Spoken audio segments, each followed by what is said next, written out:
ಎಲ್ಲರಿಗೂ ನಮಸ್ಕಾರ. Welcome to my channel. ಇವತ್ತಿನ ರೆಸಿಪಿ ಸಬ್ಬಸಿಗೆ ಸೊಪ್ಪಿನ ಬಸ್ಸಾರು ಮಾಡುವ ವಿಧಾನ. ಮೊದಲಿಗೆ ಒಂದು ಕುಕ್ಕರ್ನಲ್ಲಿ ತೊಳೆದಿಟ್ಕೊಂಡಿರುವಂತಹ ತೊಗರಿಬೇಳೆ, ತೊಳೆದಿಟ್ಕೊಂಡಿರುವಂತಹ ಸಬ್ಬಸಿಗೆ ಸೊಪ್ಪು, ಹಾಗೆಯೇ ನೀರು, ಹಾಗೆಯೇ ರುಚಿಗೆ ತಕ್ಕಷ್ಟು ಉಪ್ಪನ್ನು ಹಾಕಿ ಕುಕ್ಕರ್ ಮುಚ್ಚಳವನ್ನು ಮುಚ್ಚಿ 3 ವಿಷಲ್ ಆಗುವ ತನಕ ಬಿಡಿ.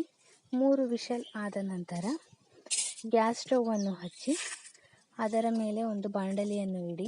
ಅದಕ್ಕೆ ಸ್ವಲ್ಪ ಎಣ್ಣೆ, ಹಾಗೆಯೇ ಎಣ್ಣೆಯು ಕಾದ ನಂತರ ಬೆಳ್ಳುಳ್ಳಿ ಹಾಗೆ ಈರುಳ್ಳಿಯನ್ನು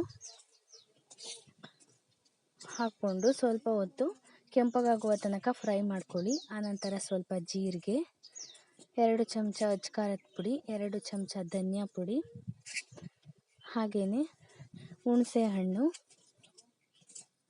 ಕಾಯಿ, ಹಾಗೆಯೇ ಬೇಯಿಸಿಟ್ಕೊಂಡಿರುವಂತಹ ಸೊಪ್ಪು ಹಾಗೂ ತೊಗರಿಬೇಳೆಯನ್ನು ಹಾಕ್ಕೊಂಡು ಮಿಕ್ಸಿಯಲ್ಲಿ ರುಬ್ಬಿಕೊಳ್ಳಿ. ಆನಂತರ ಒಂದು ತಪ್ಪಲೆಯನ್ನು ಇಟ್ಟು ಅದಕ್ಕೆ ಸ್ವಲ್ಪ ಎಣ್ಣೆಯನ್ನು ಹಾಕಿ ಸಾಸಿವೆ, ಕರಿಬೇವು, ಒಂದು ಒಣಮೆಣಸಿನಕಾಯಿಯನ್ನು ಹಾಕಿ ಹಾಗೆಯೇ ಕಟ್ ಮಾಡಿ ಇಟ್ಕೊಂಡಿರುವಂತಹ ಈರುಳ್ಳಿಯನ್ನು ಹಾಕಿ ಸ್ವಲ್ಪ ಹೊತ್ತು ಗೋಲ್ಡನ್ ಕಲರ್ ಬರುವ ರೀತಿ ಫ್ರೈ ಮಾಡ್ಕೊಳ್ಳಿ.